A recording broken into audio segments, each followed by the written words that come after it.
You're tired of the same drone, you want something new. Well, thank God DJI just launched the Mavic 2. So sit back, relax, and without further ado, I made this video just for you.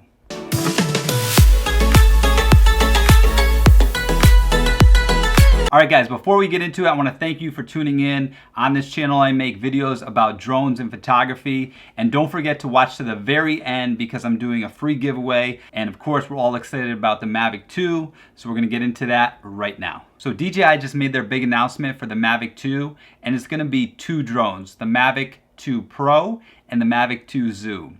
So in this video, I'm going to first talk about all the similarities between the two drones, and then I'm going to talk about the differences. And at the very end, I'm going to give you my opinion, my feedback, what I recommend for you. Let's start with the design and batteries. They're basically the same drone, they just have different gimbals. So you can swap the batteries, no problem, which is a huge plus. Another similarity is a flight time. They're both going to be able to fly up to 31 minutes, which is an improved 4 minutes over the Pro and a minute over the Platinum. They're also going to be slightly faster than the Pro, so they're going to be able to fly up to 44 miles an hour with a distance of up to 8 kilometers or about 5 miles. Now, obviously this is an ideal situation, but so far those specs look great. One thing to note, it's not just that this drone can go farther, but it also has a different transmission. So it has something called OcuSync 2.0. So basically it's going to be an improved signal from the Mavic Pro, which used OcuSync. So this will give you much better transmission, switching from 2.4 to 5.8 frequency, and it will just give you better transmission, especially if you fly in the city or if you fly really far and your signal kind of drops a lot. In this case, it's going to be much improved. So if you're someone who likes to fly really far, this is going to be definitely a really nice added feature. Now, like the Mavic Air, they both have 8 gigs of internal storage.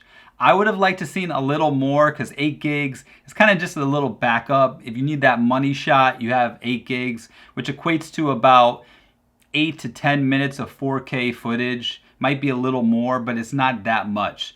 So for any cinematographer out there, you're gonna need a micro SD card. And to be honest, I thought this was kind of a bummer because I would have liked to have seen at least 16 gigs in this drone. Another commonality between these two drones was the fact that they can fly in extreme temperature. So they can fly in really hot weather during the summer in over 100 degrees. And then they can go all the way down to 14 degrees. So that means all you skiers out there, snowboarders, and all the people who like to do extreme sports in cold weather, that means you can use this drone, put on the active track, and it will follow you in those really cold temperatures. And speaking of active track, it's much improved. So this active track is an improved version of the Mavic Air.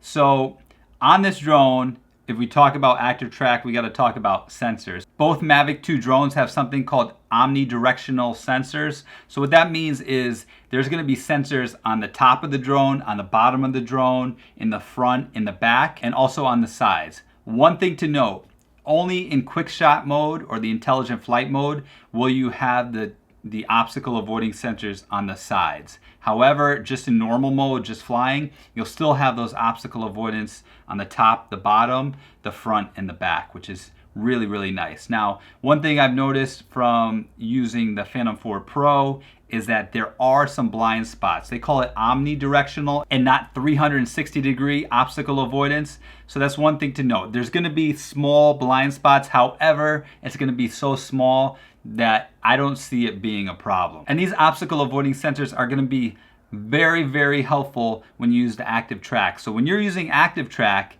it has an improved active track. So not only will it follow you from behind, from the side, from in front, but it's going to follow you at higher speeds, and it's going to be able to go behind things. So let's say you're driving your car, you drive around a corner, there's a tree or a building in the way. It's going to think, all right, you drove your car around that corner, you're going to come out on the other side of the road over there. So I'm just going to go follow you over there, or I might go back to the other side. It's going to use its own prediction ability, its artificial intelligence to follow you. So if you're a skier or a snowboarder, you can be skiing down the hill and you can go behind a tree or maybe get lost, and it's going to come out and it's going to be able to follow you. So having this feature is gonna be so desired by so many cinematographers, vloggers, and content creators. Now, what about the video resolution? Well, the video resolution shoots 4K up to 30 frames per second. And for me, this was kind of a bummer. I wish they had 60 frames per second.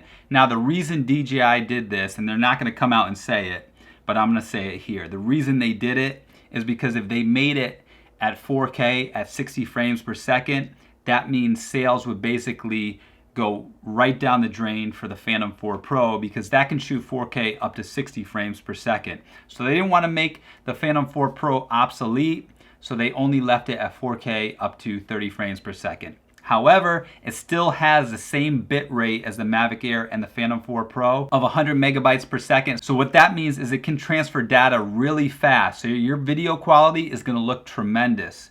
And also you can shoot 1080 at 120 frames per second. So if you like doing super slow motion in high definition, both of these drones are going to be able to do that. There's some other small similarities that I'm going to mention briefly. So they both have 3-axis gimbal. They both can shoot JPEG or RAW for photos.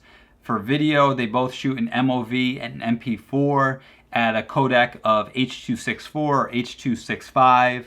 If you don't know what any of that means, don't worry. Just basically leave the way it is by default and it's going to be fine. But for you cinematographers, if you're used to the Mavic Pro, this is not going to be anything different. It's going to be able to fly in winds up to about 25 miles per hour, maybe even a little faster, I suppose. Now, the feature that both of these drones have that I'm most excited about is hyperlapse.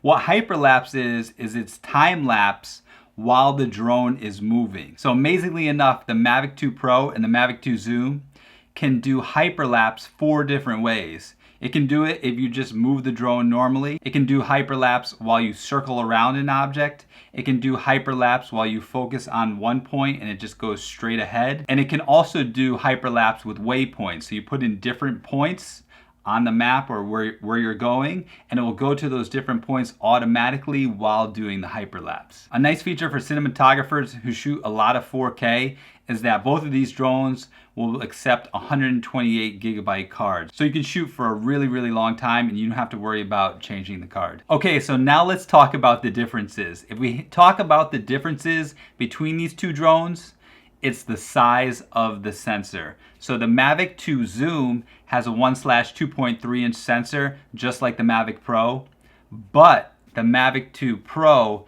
has a Hasselblad 1-inch CMOS sensor. So the Pro is going to have a much better sensor than the Zoom. And for you photographers and cinematographers who shoot in low light, who want more dynamic range, you're going to really appreciate the Mavic 2 Pro. It's also worth mentioning that the Mavic 2 Pro has 14 stops of dynamic range and the Mavic 2 Zoom has 13 stops of dynamic range. You may be asking yourself, Brett, what are you talking about? Dynamic range. What the heck does that mean?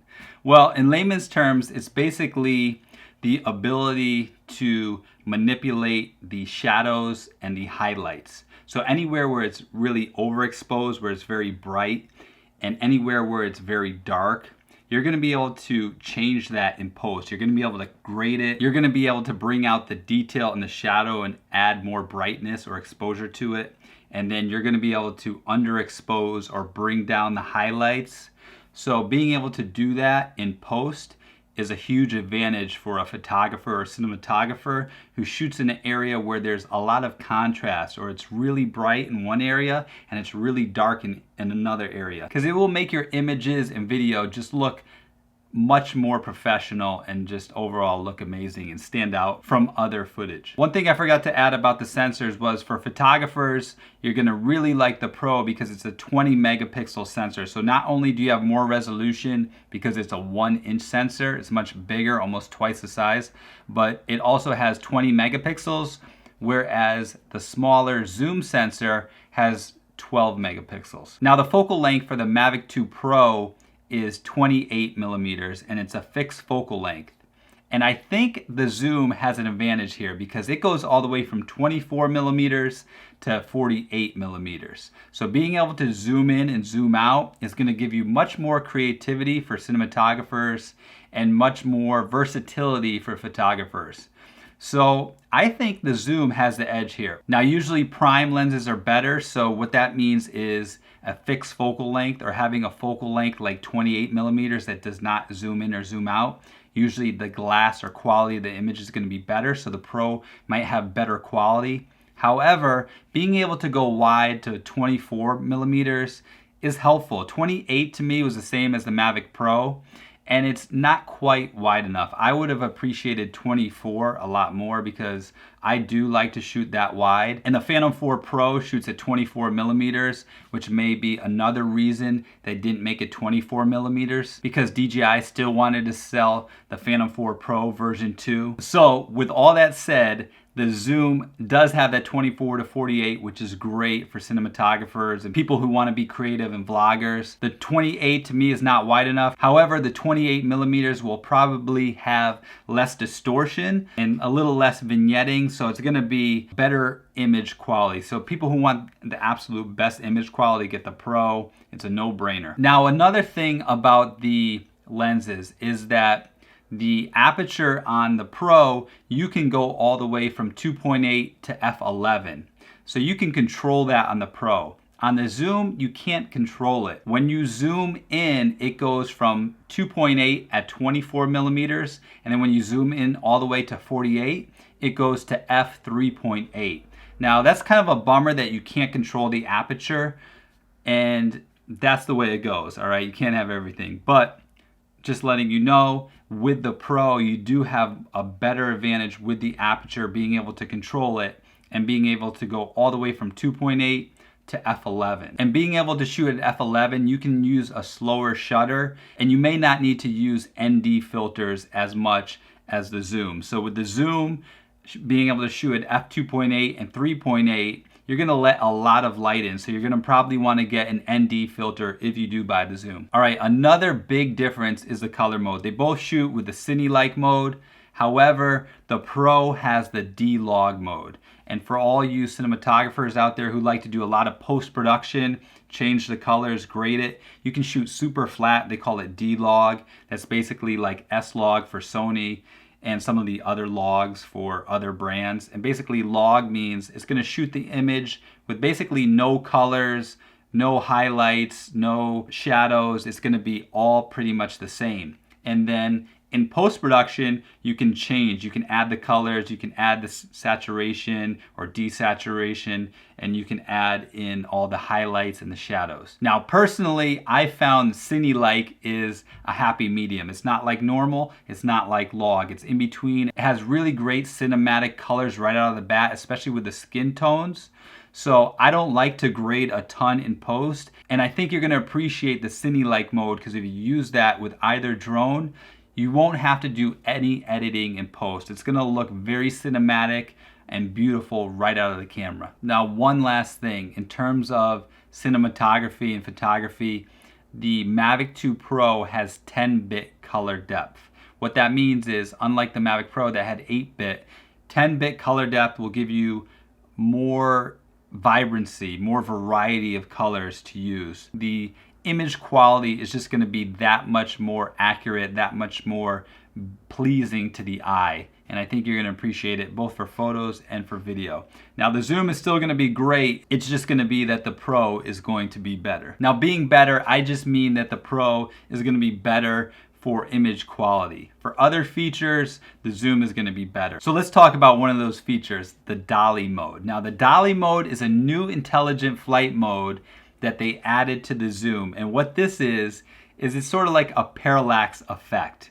So whenever you hear the word dolly mode or parallax effect, some people use the word vertigo effect, but I don't think that's accurate. Dolly mode or a parallax effect is you'll be able to zoom in and zoom out, and the background of your image is gonna come towards you or go away from you as you move closer to the image or move away. So it's gonna create this weird effect like your background is almost moving while you're moving. So this effect is really great if you're shooting scenery of mountains, of tall buildings, anywhere where you have a lot of depth in your image between something really high and something really low. Having this parallax effect or this dolly mode effect is going to be great. And it used to be that you had to do this all in post-production, but now you can do it in this intelligent flight mode with just a click of the button. Now, because the Mavic 2 Pro doesn't zoom in or zoom out, you're not going to be able to get this dolly mode. But you have the other intelligent flight modes, such as asteroid mode, such as droney, rocket. All these modes that you had before that you liked are also going to be in this drone. I've listed them right here. All right, so which one to choose? Which one should you go for? This is a tough decision because they're basically the same size. They look like the same exact drone, except when you see the head or the gimbal. If you're a photographer, hands down, I would get the Mavic 2 Pro. Now, if you're a cinematographer, it's really tough because having that zoom gives you a lot of flexibility. You also have 4 millimeters wider. You get the dolly effect or the parallax effect. So it's going to be a really, really tough call. But I think for a cinematographer, I would still, if you got the money, I would go for the Pro. However, using that parallax effect and being able to zoom in on an object or being able to get closer to an object without physically moving the drone closer is a huge advantage because it's less obtrusive. Both of these drones are very quiet, much quieter than the Mavic Pro. However, getting really close, you don't always want to have a wide angle. So having that zoom, you can shoot from a distance. This is going to be great for event photographers, cinematographers who shoot weddings and other things like that. I would get the zoom. But overall, if you want the best image quality and the best video quality, get the Mavic 2 Pro. All right, guys, I hope this video was helpful. Next week, I should do some more videos on the Mavic 2 Pro and the Mavic 2 Zoom. In the meantime, I'm gonna do a giveaway. So I'm gonna give away one of my hats right here. As you can see, this hat has my logo on it, the B and the G. Okay, on the back, it has my website where I'll be adding tutorials, tips, and more helpful resources for you. So I'm gonna mail this hat to the person with the best comment in the next 2 weeks. So go ahead and add a comment below. I'm gonna read every comment. I'm gonna choose the best one, and I'm gonna send you this hat. One more thing, to win this contest, you also have to subscribe. So if you haven't subscribed yet, please subscribe to my channel so you can get more videos about drones, the Mavic 2, and all the latest news, tips, tutorials. And don't forget to press that like button as well and share it with a friend. And remember, guys, siempre pa'lante, nunca para atrás.